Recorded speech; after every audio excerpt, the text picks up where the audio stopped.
niet altijd Jezus in de kolom, want die hebben toch gedaan het overal. Ja.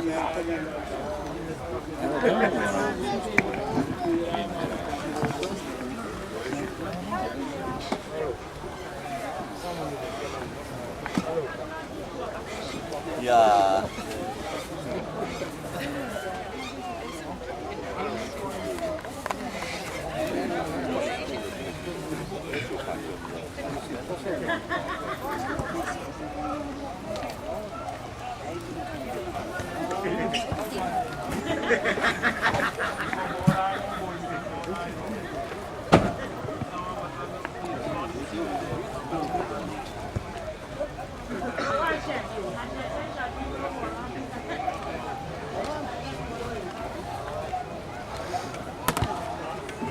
Okay, let's start with this 20-second lecture at the Bijlmer Spinoza Festival, and the title of this lecture is the Antigonean subject.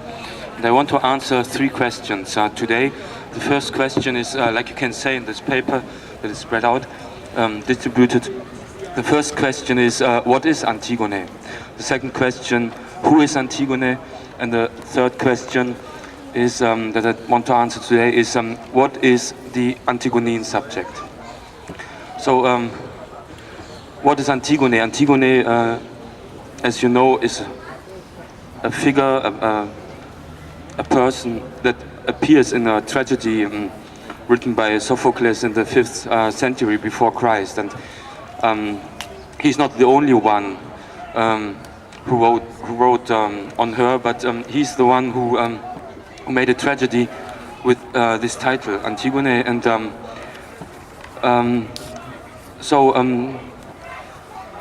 the story of this tragedy is quite simple. Antigone, it's not so important to go into details, because finally for me, I'm not speaking about this character in Sophocles' play, because I want to define the Antigonean subject in general. So as I believe, because I believe, I insist on that something like an Antigonean subject exists, and so it's not so important to go into details concerning the play written by Sophocles. But what seems important for me is, or what is important concerning the plot, is that Antigone is doing something that is not allowed. So she has. So who is Antigone? She appears as a girl, she's a very young woman, and the chorus sometimes says in this play, "Pais" to her. Pais is the old Greek word for a child, and so she's a young girl, a child, with an absolute will or an absolute desire, and her desire is to borrow after its death, to borrow her brother Polynices against the will of Creon, who is at that time the king of the polis, the king of the state, and so I think there's during the last 200, 500 years, there's a kind of fascination concerning this character, and so many adaptations of this topic of Antigone, and so what might be a good definition for fascination? And I think, as I invented in the previous lectures, this concept of incommensurability, incommensurability, or the dimension of truth as the dimension of incommensurability, I would say we are fascinated by things or events we have no measure for. So we are fascinated by incommensurable things, things beyond, in a way, beyond reciprocity, beyond the law of reciprocity, or beyond equivalence, for example, the law of equivalence. So there's a kind of singularity in this, and we are fascinated by something in a way nameless or monstrous, or something we cannot catch up, something that in a way that represents a kind of blind spot in this texture of facts that is the universe we live in, the reality space, as I defined it in the lectures before, the texture of facts as this hyper-codified or hyper-determined universe of established values, established opinions, established certainties, consistencies, or so-called consistencies, and that's simply what we call reality in our ordinary language. So sometimes we can have such a discussion with someone, and if someone in a way has a little bit crazy ideas and is developing a kind of even kind of fanatism or something like this, there's sometimes the reply to say come back to reality, or find back to this space or to the facts, and that's the very function of facts, I think, to hold back someone who starts to invent something new to the field of constituted certainties. And of course, and that's why I choose to make this lecture on this topic of the Antigonean subject. You can see that to invent something new, the act of creation, or the invention of something in a way forbidden, something impossible, because this universe of constituted facts, officialized facts, is of course the field of options, the fields of alternatives. Also concerning, for example, the creation in art or the creation in philosophy. So I believe in philosophy, and I invented in more than one step, I invented this this concept of philosophy, that philosophy has not so much to do with the academic procedure. Philosophy is not a knowledge procedure, and philosophy is not the communication between philosophers.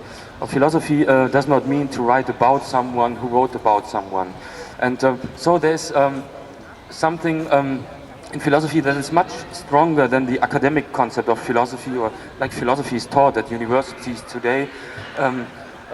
There's something much stronger than this quite weak image of philosophy circulating at the, in this academic sphere. And so if you go to a university, you make this experience, even if it's in the philosophy department, and there's a kind of symposium, and you meet the people there, and you have maybe a lecture to give too, and and then the discussion normally is between them. So what are you working about? So what are you writing about? What is your, in which are you specialized? You know, and this is a concept of philosophy that I totally refuse. Of course, we have to specialize in a way, and we don't know everything. But I think philosophy, there's an absolute distinction, or the necessity to make an absolute difference between philosophy and history of philosophy. I said this before in the previous lectures, and like there's an absolute difference between an art historian and an artist. And so what is this difference? And I want to claim this difference under this title of an Antigonean subject, by the definition that I will develop here in this lecture concerning this Antigonean subject, because I think I made this other lecture concerning Europe and America as ontological, as philosophical categories.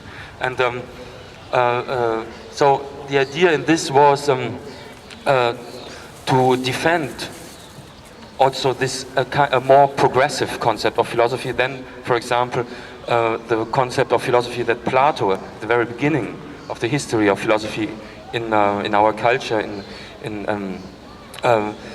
Plato, for example, he defined philosophy as anamnesis, as a kind of remembering. So going a step back, so the soul incarnated in the body has to go a step back to that state in which she was before the incarnation, to find back the contact with the ideas.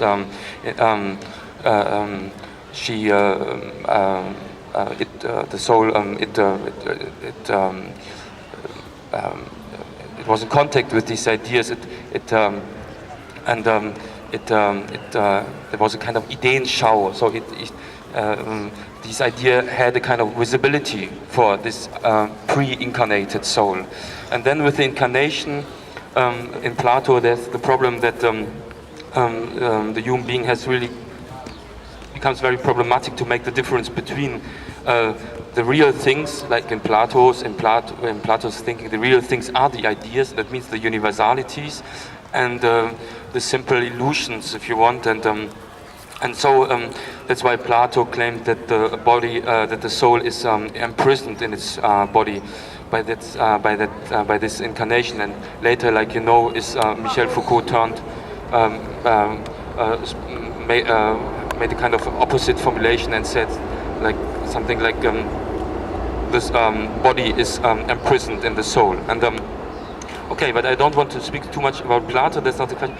But for me, it's important to invent or to insist on a progressive. That means a progressive concept of philosophy. That means a concept of philosophy that means instead of regression, instead of going back, instead of recontacting a kind of origin, an origin I believe in, or an arche, like it's on principle.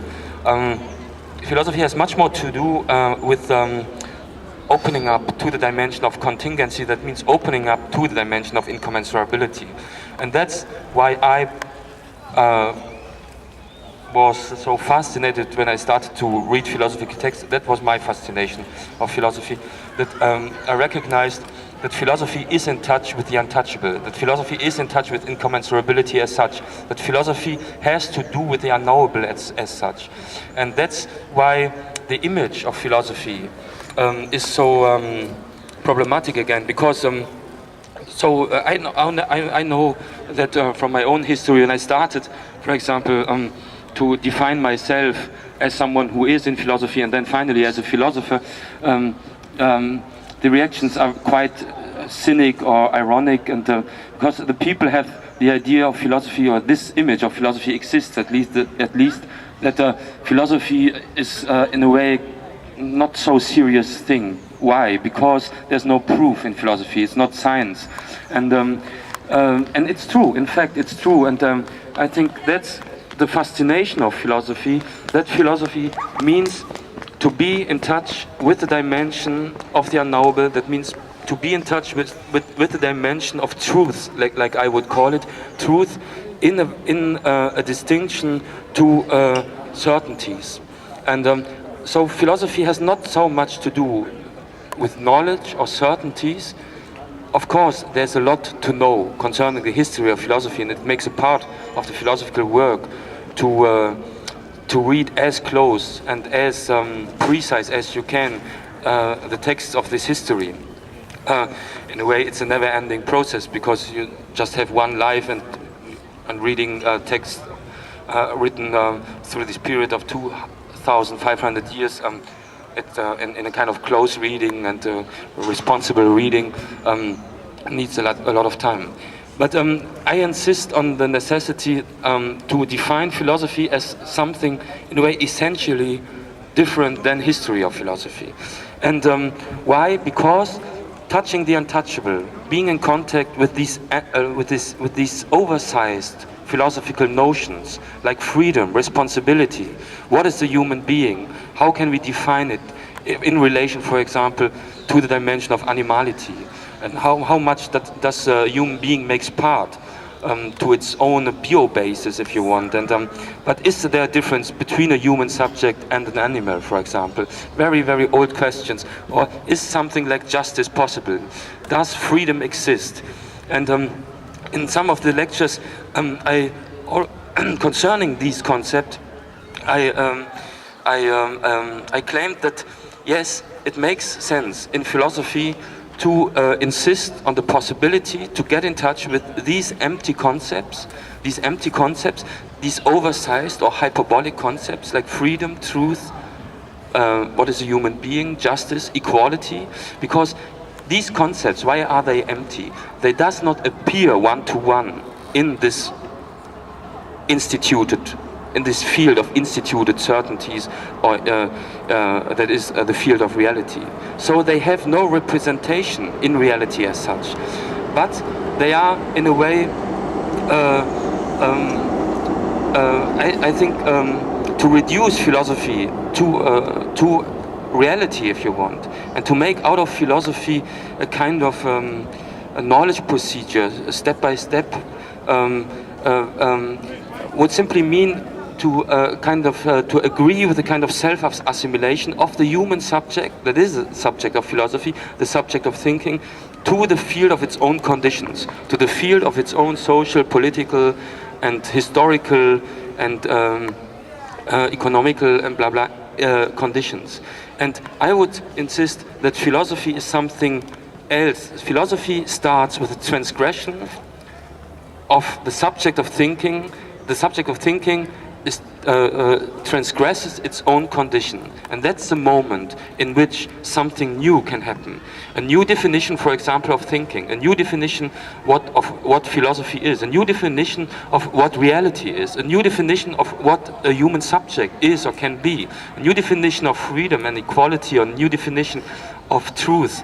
And this is another claim concerning this concept of a philosophy of assertion that I believe in, that in philosophy you have to invent, even if these concepts already exist, but it was always like this. Through the whole history of philosophy, every philosopher invented its own concept of philosophy. Like every artist, really, an artist that I believe in, invents with his art, with his artworks, by making art, its own concept of art. So it's not the question, it's not the question for the human subject to reduce itself to the field of objective unfreedom that is the field of established reality. There's no possibility for philosophy simply to reduce to its own history, or to reduce itself to its own, if you want, academic and so on conditions or historical conditions. But it's much more, and the same for art, but it's much more about the courage to invent something new, and that means to invent something that is in a way seen and judged as impossible in this universe of possibilities or options or alternatives that is constituted reality. So who is Antigone? Antigone is the subject of art. Antigone is the subject of philosophy. And that's why I like and why I insist on that she's a child, and she's a kind of crazy girl with an absolute desire. And she has this absolute will, and so it doesn't matter so much which will she has concerning to borrow Polynicus. But important is that she has the will, and in the play of Sophocles she appears as this, in a way, suicidal subject of an absolute desire. And from the very beginning on, there's, for example, the sister of Antigone, Ismene, that starts immediately at the first page a discussion with her sister, with Antigone, and and she's of course representing the doxa, that means opinion, that means she is someone who simply lives in the framework of established facts, established rules, of course, represented by Creon. And of course, the function of Ismene is to try to get Antigone back to reality. And this is the conflict between the two sisters, and it is in fact the conflict between being a subject, an Antigonean subject, or a subject simply as such, and the subject of opinion. A subject of opinion, in fact, is not a subject, because it's refusing its freedom, or the possibility of liberating itself from its own unfreedom status or object status, being already codified, being already in a way affected by the field of established realities. And of course it's very important to insist by giving a definition of what this human subject is, the Antigonean subject or the human subject as such, to give a more or less complete, structurally complete definition. It's important to insist that, of course, there is this kind of passivity that makes part of the human subject. There's this kind of the human subject is, if it wants or not, it is already in a way corrupted by reality, influenced by reality, determined by reality in this field, in this reality field. And it's not a question to deny this. That would be a simple idealistic and stupid. But why stopping here? And that's the historical part of my claim concerning the Antigonean subject. That of course it's very important to it was for me important, and I'm not alone. There's this whole history of the deconstruction of this subject category in the second half of the philosophy of the 20th century. And of course it's important to go through this history, to go through the deconstruction of the subject, but not, I think there's no reason to stop here with this cynism, and the cynism would be finally to say all these categories, philosophical categories like truth, the subject, responsibility, because freedom is the very condition of responsibility, like you know, and other categories, to finally to refuse them as making part to the history of metaphysics, and now living in a kind of postmodern or post-metaphysical era, it's important to refuse all these categories and the whole dispositive, finally to be realistic, or so-called realistic. And of course, idealism and realism are two pseudo-options and pseudo-alternatives, because realism is another idealism. It's simply the idealism of being realistic, or the idealism of facts, or the obscurantism of facts in a way.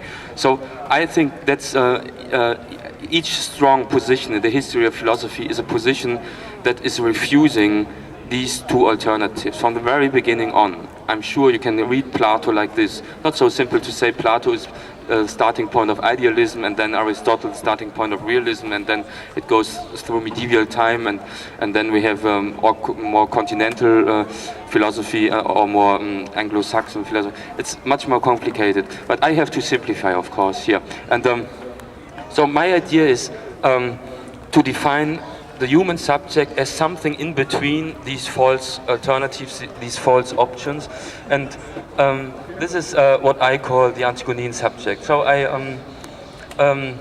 what is finally the Antigonean subject? I would say first, the Antigonean subject is the subject of a hyperbolic desire, exaggerated desire. Hyperbole is the Greek word for exaggeration, and I think that's finally that's what art and philosophy are about, of course. Not simply doing what you can do, but being in touch with your own impotency, with your own inconsistency as a subject, being in touch as a subject with your very limit as a subject, and to open up to your own, if you want, ontological limitation. And that's what I would call the philosophical hyperbolism, or the artistic hyperbolism.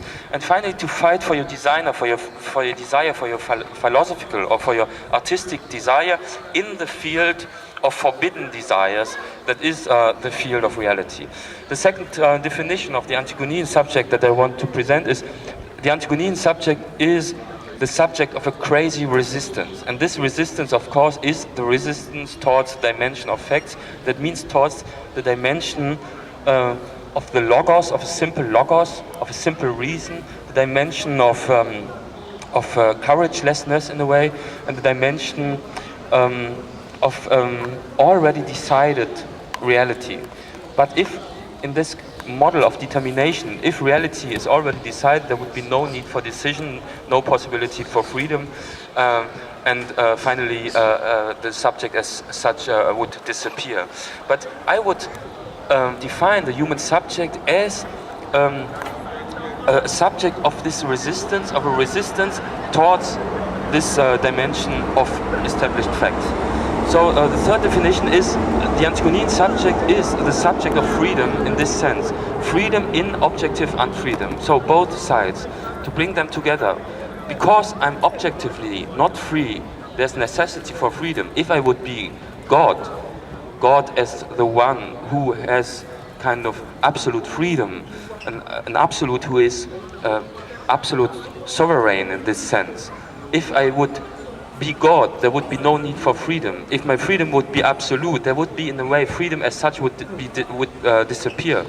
Because, so I think you need, in a way, and here at the Bijlmer Spinoza Festival, again, I feel close to Spinoza concerning this concept of freedom, because it's not freedom of the will, but it is freedom of a subject that relates itself to its objective unfreedom, and a subject that affirms itself as related to to that dimension of necessities, and it is a subject that affirms itself in its contact to the dimension of incommensurability, that is the dimension finally of contingency, or the dimension of what I do not control as a subject. That means what is in a way oversized concerning my own capacities. So, and that as such a subject of freedom in objective unfreedom, I would define the Antigonean subject as the subject of a blind affirmation. If an affirmation would be secured in a higher principle, in a superior principle, by a kind of authority, or if I as a subject would be secured by already existing essence or transcendental subjectivity, like Kant and Husserl called it, then I think then it wouldn't be an affirmation. It would be nothing but a kind of mechanical program, yeah, or a kind of mechanics, you know. And so freedom, to be free, needs, of course, or freedom, of course, needs unfreedom, and affirmation needs, in a way, not being secured in a higher principle. And that's why I insist on the blindness, and Antigone is this subject of a blindness that from the very beginning on, also in the play of Sophocles, she accepts. And of course, look, what is a production of art? What does it mean? The creatio, the creation of an artwork, or also the creation of thinking by thinking. I think it's a blind, exaggerated movement, dynamics towards the dimension of incommensurability, the dimension of the unknowable, or the dimension of truth. And to be in contact with the untouchable needs, of course, to accept yourself as the subject of a kind of blindness, or kind of, even if you accept this word, a transcendental blindness, I would insist on. A blindness, or, and that's my second point, headlessness. A kind of headlessness, because normally we have this image that thinking is something that you do with your head. But everyone, you don't have to need to be a philosopher for this, but everyone who once tried to write something like literature or philosophical text made this experience that finally you don't write down what you already know, or even if you have a lot of things in your mind you want to write down, but finally it brings you elsewhere, and you don't control the whole process. That has nothing to do with écriture automatique, this kind of surrealistic principle, not necessary, because it's the everyday experience of everyone who is in creation. So, and that's why I call it headlessness, and the Antigonean subject, as I define it for this, as a subject of blindness and headlessness. So it is the subject of truth, because truth is simply the name for the inexistence of a second world. Inexistent for a second. There's only this one world, this one reality, but we don't overview it. It's incommensurable. It's too much. It's oversized. It's a kind of hyperbolic and excessive universe, if you want. So,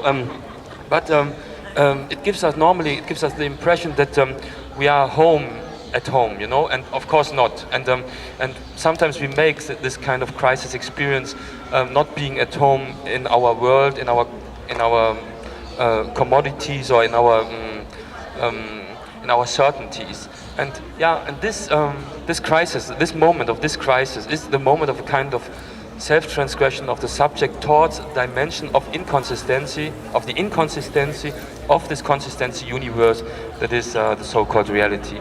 So, and of course, to accelerate towards a dimension of truth means needs a kind of courage, and that's why I would say the Antigonean subject is a subject of a kind of courage. It's the subject of responsibility, but responsibility, the definition of responsibility that I want to propose is, responsibility does not mean to relate myself to an already existing moral, you know, I understand, and of course not. And it's not to relate yourself to, like I said, established values, and like reality is the field of, we know more or less what in different cultures, of course there are differences, but reality is hyper complex, but more or less we know that what is more good and what is what we call evil, and I think of course we have, and that makes part of the responsibility also of the subject finally to define itself as responsible for its own decisions, for its own acts, And that means to take the responsibility for this, you have to precise your own desire in your life. Everyone, you don't need to be an artist or philosopher for this. Precise your desire and accept that responsibility as such is an excess towards the unknowable. That would be my concept of philosophy. So, in this sense, and only in this sense, the subject without subjectivity I'm speaking about, a subject that is not secured in the higher principle of a transcendental subjectivity. That's why it's without subjectivity. The subject without subjectivity is, of course, in a way, the subject of its own life. But not in the sense that he's the owner of its own life, but in the sense that he takes the responsibility for the incommensurable parts of its own life. So life as such is too fast. Yeah, it's the life movement is in a way too fast to wait for the subject. And so I feel always in the kind of precipitation by living, simply accepting life as a kind of over hasty procedure. And I think it is important to take the responsibility for your life, means for your own life, means to open up to the unlivable parts of your life. And that's what I would call, again, a blind affirmation of life, or blind affirmation of the subject as qua subject or as subject. The next point, the 10th point, is the Antigonean subject is a subject of precipitation towards incommensurability as such. I already spoke about. The 11th point is it is the subject of dignity. So my desire, especially here in these different lectures, 50 lectures at the whole, and this is the 22th, is, of course, some of you are here for we're here for more than 5, 6, or even 10 or 15 lectures. And so, of course, sometimes by developing this structure, I have to repeat myself. But my desire was, or my idea at least was, to, in every lecture, to invent something new, or to give a definition at least of one new concept. And today, it's about these two concepts, dignity, and the last one, and the 14th point, beauty. And there's a very, very beautiful reading of the play, Sophocles' play, by Jacques Lacan, by the French psychanalyst Jacques Lacan. And it's a seminar on the ethics of psychoanalysis, seminar from 1959, 1960. And and in this seminar, only in one part of this seminar, Lacan is making this beautiful reading of Antigone. And here, there's a point I really can follow him, and that's why I admire this reading so much, because it is about, like I said, about moral. It's the question is not, so the classical interpretation of Antigone so often was, Antigone is refusing the law of, for example, Creon, the law of the polis, that means the law of the mortal beings that we are as human beings, finally to borrow her brother, that means to follow a higher law, the divine law that demands after the death, and of course in the Greek world, to borrow the one who died. And then it would be simply that she is refusing the law of men, or of human beings, finally to attach herself to a higher law, that is the law of the gods, and or the law of the Hades, like it's called in the play. And I would, and Lacan is insisting that it is not the case. That's the crucial point in its lecture. And this is that she's a subject without subjectivity, like I said, so a subject with empty hands. I made this this lecture on ontological poverty, and that's what I call the ontological poverty. Poverty in this sense, you have nothing but nothingness, you know? And this is the sense of the term of nothingness in Sartre. You have nothing but nothingness. You have nothing but freedom. You live your life in the desert of freedom, in touch with incommensurability as such. It's up to you to take the responsibility for this. And this is precisely the Antigonean subject as the subject of a hyperbolic self-affirmation, a subject of freedom, a subject of responsibility. And that's what I would call the dignity of Antigone, not accepting any higher rule above her, or not accepting any imperative, but representing much more a subject that affirms itself as subject much more than an object of attached to the authority of pre-established law. So in this case, in this sense, she is the subject of self-obligation. Self-obligation, because she believes in nothing but herself, but she knows very well that herself and she as a subject of the decision she's making is not secured, not guaranteed in any instituted reality.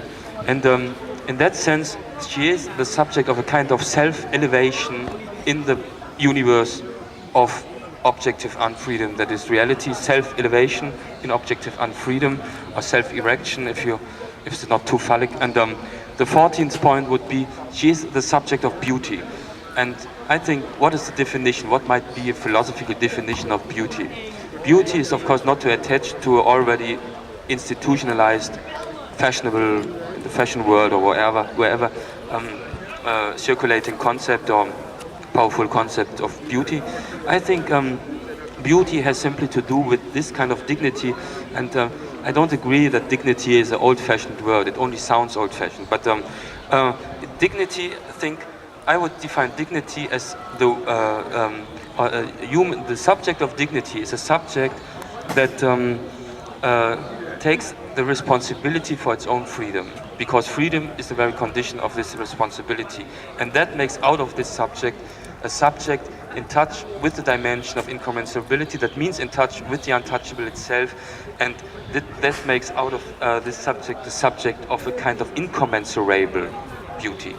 And the title of this beautiful seminar of Lacan on this part concerning Antigone is L'éclat d'Antigone. I don't know how you translate this in English, but it's in a way the glance, like the glance, or I would simply say the beauty of Antigone. And I totally, if I understand Lacan, I totally agree with this. Antigone is beautiful because she's the subject of its own, fighting for her own freedom in the universe of established facts. Okay, thanks.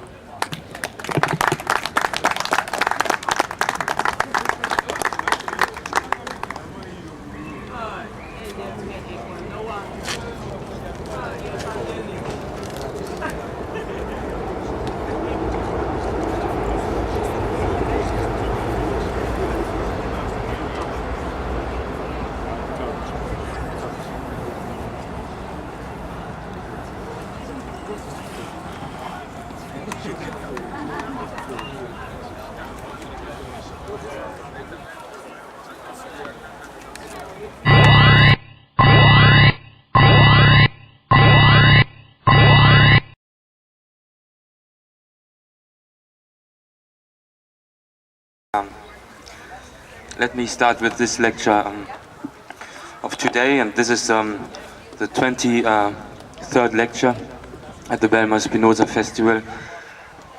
And the title of this lecture is a quotation of Homer's Odyssey. The title is Only Nausicaa Stood Her Ground. So I prepared two questions for today, and the first question, of course, is who is Nausicaa, and the second question is what does Nausicaa as philosophical category mean? And like I did yesterday with Antigone, and like I did in this lecture concerning the uncertainty relation Europe-America, it's again about the philosophical definition of a topic, and that today Nausicaa, yesterday Antigone, and in this lecture on Euro-pacifism, of this motive or this concept of Europe and America as ontological categories or as philosophical categories. And so as you know, I'm developing in these different lectures a kind of theory of the subject. So the main question of this whole series of lectures is how defining the human subject. What is a human subject? What is the human being, if you want, as a subject? And does it make sense to address the human being as a subject? That means as something essentially different than only an object in the established order. That is the order of established realities, or like I call it, the order of facts. Of facts, that means of fixed certainties or officialized certainties, or also opinions, of course, and all this what sometimes is called the symbolic order. That means the society, of course, or the reality as this overdetermined space of given structures. For example, social structures, political structures. And that's why I talk about this space of reality as determined, because there are so many determinations in that space, and that's why it becomes important to find out if in that space of structures, given structures and determinations, if it's possible to affirm ourselves as subjects within this space. And that means simply is a kind of freedom in this space of determinations, or given rules, or given laws, given structures. Is there something like freedom? Is freedom a kind of possibility for the human being? And if it is, then it makes sense, I think, to define the human being as a subject. That means as something that is already transgressing its own object status in this given field, on this instituted reality. So today I want to continue my interrogation of this category of the subject by remembering you that in the 6th book of Homer's Odyssey, there's this story that Ulysses, who is shipwrecked, and who is after the war of Troy, the 10 years long war of Troy, again 10 years on his way back home to Ithaca. So he's 20 years on his way back, and finally he lost all his comrades, and he lost all his ships, and in the end he even lost his clothes, and he's someone who is not able to identify himself. So he becomes an example of what I called in one of the lectures ontological poverty, or also ontological nakedness. And when I insist on the fact that the subject that I want to introduce is a subject without subjectivity, then this is precisely the sense of this without. Without subjectivity means, in a way, without identity, without already fixed identity. That means without possibility to define yourself by something, by kind of by some qualities or kind of status, for example, in the society. And Ulysses is appearing to Nausicaa, who is the daughter of the king of this land in which he finds himself shipwrecked, and she's the daughter of Alcinous, and he's the king of the land of the Phaeacians, and the Phaeacians are well known for being able to construct ships that always reach the country they want to go. So, and Odysseus has this kind of struggle with Poseidon, with the god of the sea, and since 10 years Poseidon is able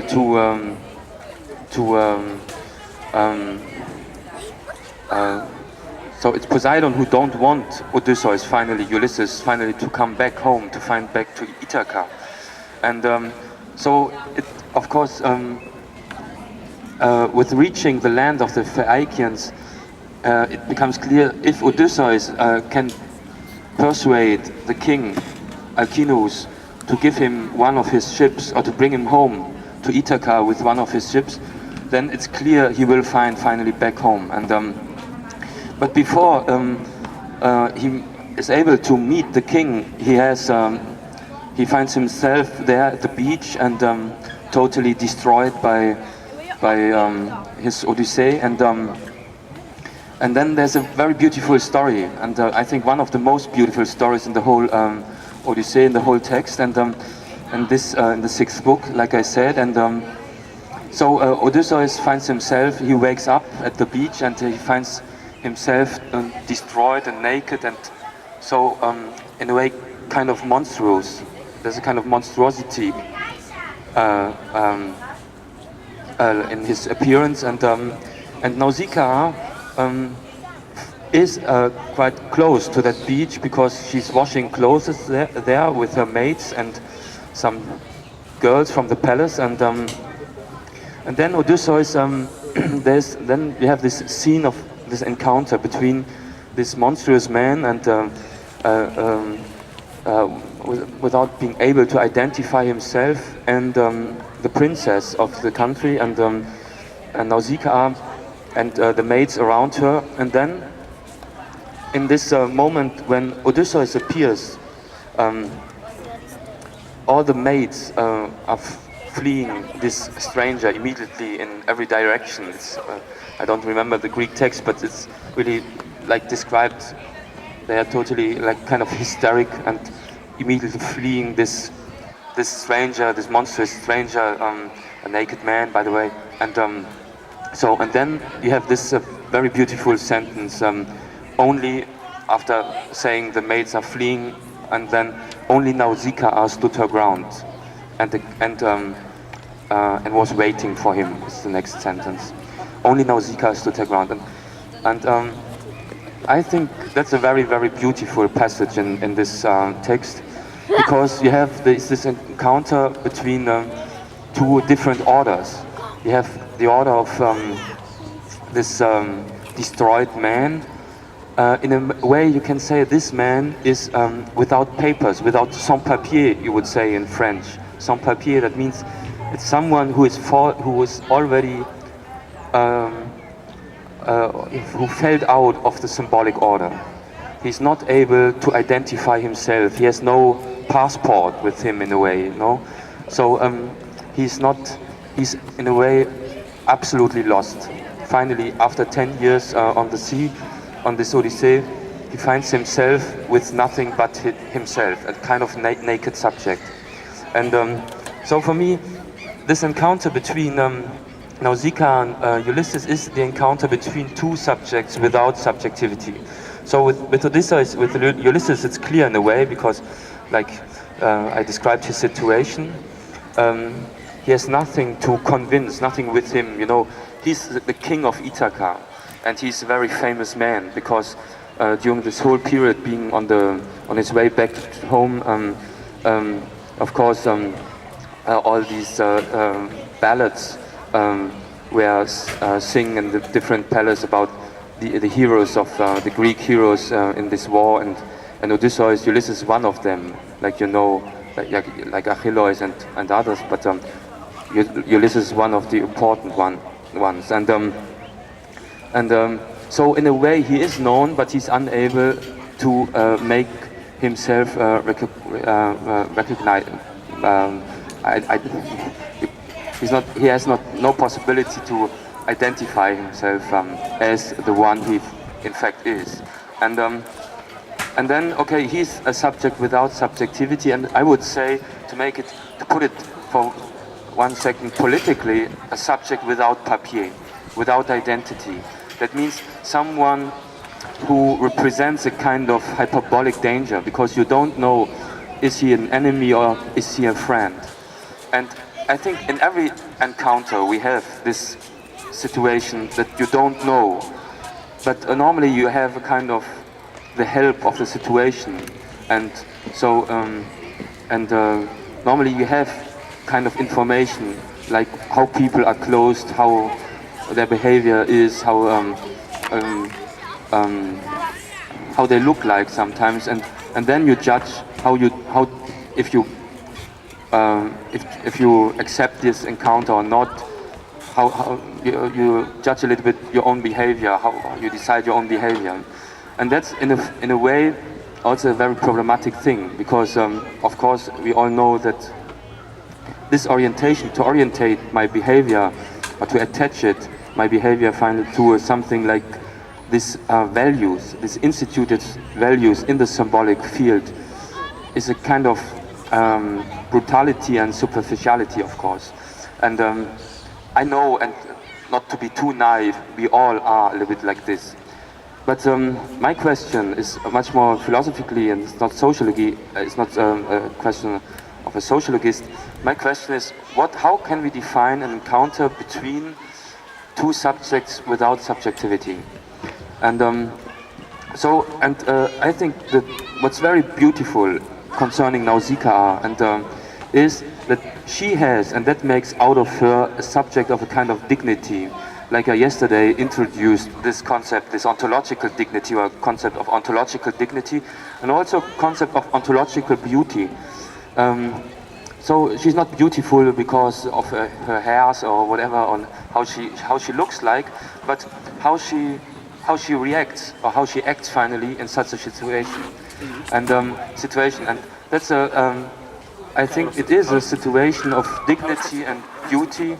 She not fleeing like the maids, the stranger, only because he has this kind of monstrosity, but it says a lot about her, and that she has finally the courage to wait for him and to hear him, and then Odysseus, of course, is approaching her and asks her for help, and she helps him immediately without asking him what his name is or where he comes from.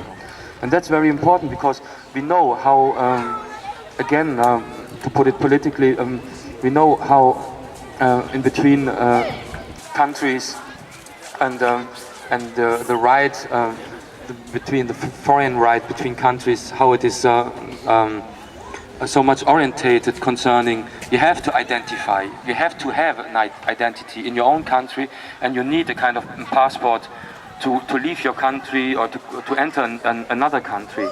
Normally you need that. And so you are not allowed to be a subject without identity. And but I think philosophically, if the state accepts or not, we already are without identity, and that makes part of the dignity finally, and also of the equality of the different human subjects. So it doesn't matter so much where do you come from, and in which country you live, and which age you have, and which cultural background, because there's something we share as subjects without subjectivity, and this is this lack of subjectivity, and this ontological poverty, or this ontological nakedness. And why finally so Nausicaa is helping Odysseus, and she gives him some clothes, and because she's washing the clothes there, and so she has some clothes there to help him, and then she shows him the way to the palace, and finally he's able to enter the palace, and finally it's Alcinous who brings him home with one of his ships, and so it's in a way this happy end moment of the Odyssey. And so what makes out of, yesterday I described why Antigone is such a fascinating figure, and because she's a subject of absolute desire, absolute will, and the affirmation of this. And I think it's not the same with Nausicaa. Nausicaa is a little bit, it's not as strong, and she has the help of Athena, the god Athena, Pallas Athene, who helps her a little bit and gives her kind of support concerning the courage. So, but that's something that I like in this figure Nausicaa. So, because in a way, she needs a little bit of support, finally, to develop this courage and to affirm herself, then finally to act like she acts, to act as a subject of unconditional hospitality. And that's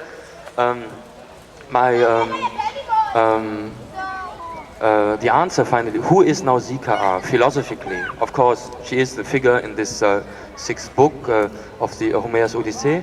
But much more important for me as a philosopher, of course, is what does she represent, if you want, philosophically?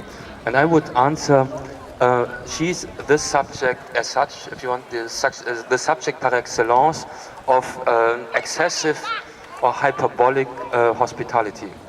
Without asking Odysseus who he is or where he comes from, she helps him in that kind of unconditional way. So what does Nausicaa as philosophical category finally means? And I want to point out 7 things.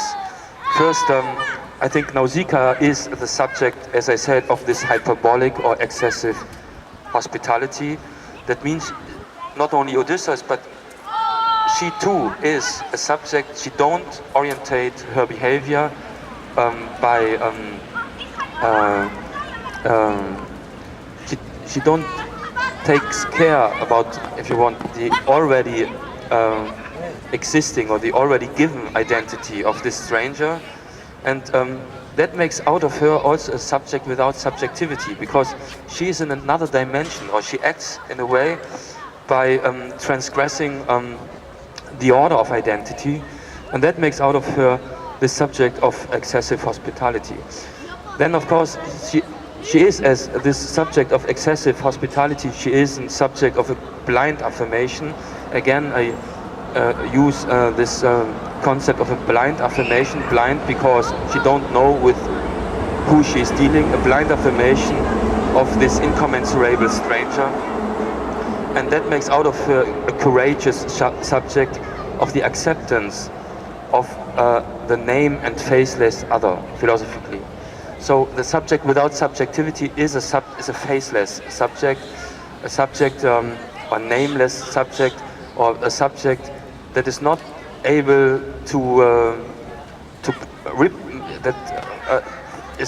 that in a way is excluded out of the field of identity. That means of the symbolic field, and in a way it's not only Odysseus who is excluded as this shipwrecked person, but it's also her and her behavior. She excludes herself in that moment by not taking care who he is, simply opening up to that stranger, to that faceless and monstrous stranger that Odysseus in that situation is. And then I think the next definition I want to give on Nausicaa as philosophical category is that Nausicaa is the subject of this ontological dignity and beauty that is finally of such an opening to incommensurability as such. The incommensurable, I repeat it because yesterday someone asked me after the lecture, incommensurable simply means measureless, without measure, oversized. And and that's why I speak about a blind affirmation, because if you are dealing with this incommensurability, you find yourself in a kind of blindness, because you don't have the instrument to measure the situation you are in, but you have to act or to decide nevertheless. And I think each decision is such a blind decision. It wouldn't be a decision if there wouldn't be this part of blindness that makes out of the decision kind of risky operation. And I would define Nausicaa, or the subject that she represents, as the subject of such an opening to incommensurability as such. And so she acts in excessive responsibility in a moment of absolute incertitude. And like you know, that's my definition of the reality space. The space of reality is, or reality is this consistency field, or this field of established certainties and consistencies, or so-called certainties, of course. But there's something else. there's, if you want, the strong kernel of reality or the blind spot of reality. And that's the incommensurability status of this universe of commensurabilities. So that means reality as such is abyssal without accepting it, of course. And so we are not, reality as such is kind of, it's a kind of fiction that works, that functions, and but in philosophy and in thinking and in art, of course, you have to be in touch with the implicit inconsistency of that field. And that's what I call to open up to incommensurability, and so that's why Nausicaa became the subject of art and the subject of philosophy, after I yesterday spoke about the Antigonean subject as the subject of art or the subject of philosophy. And because she accelerates, and that's precisely my definition also of art and philosophy, she accelerates towards her own limits. If you don't accelerate, if you are not in touch with your own limits, with your own inconsistency, I think then you are not in art production and you are not in thinking. And this last point is, I said, and like I'm defending freedom always by saying there is freedom, but freedom not as absolute freedom, but freedom as related to objective unfreedom, to the objective unfreedom of the subject in the reality field, because the subject is already determined and affected by this field, and he is the product also of this field. He's a product of decisions that are not its own decisions. But nevertheless, it's important to insist on the possibility to be free in this field of objective unfreedom. And I would say another definition of this structure would be to affirm myself as a subject that is not only defined by my proper weakness, because we are all weak in this reality field, as we are not absolute subjects, as we don't decide everything, we cannot. So we are decided. So many things concerning our life are decided, and it's not, and we don't have the possibility finally to change it. For example, our past, or some things that happened in our history or in our life. There's no possibility to change the past, but there's the possibility to relate in a kind of free way, or with a kind of freedom to the past that is finally the space of unfreedom. So to be free in objective unfreedom, that's what I would call to deal with my own inconsistency and to deal with my own unfreedom, and that means to accelerate towards my own limits. And Nausicaa needs the help of, as I said, Pallas Athene.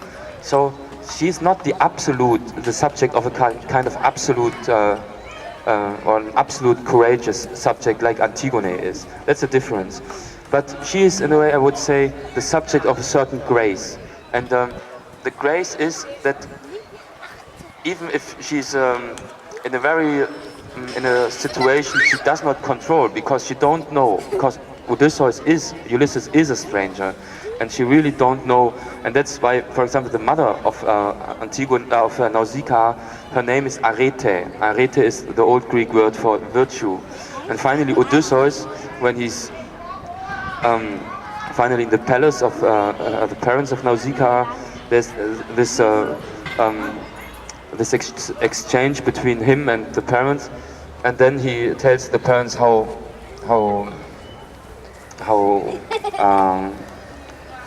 intelligent and how the behavior of Nausicaa was, and of course he's very thankful, and then Arete is in a way shocked, because she wouldn't react, of course, that's more than obvious, like her daughter does, and she's a little bit surprised that her daughter was that she finally had the courage to encounter someone she don't know, and who you never know, she would say. And she represents, again, like Ismene yesterday in the Antigone lecture, I said Ismene represents the doxa, and I would say here it's the mother, Arete, who represents the doxa, and Nausicaa The opposite is the subject of a kind of hyperbolic courage, that means of unconditional hospitality, and that means of a subject without subjectivity, and that means of as a subject of beauty, as a subject of a kind of ontological dignity, and as the subject of ontological grace. Okay, that's the statement for today. Thanks.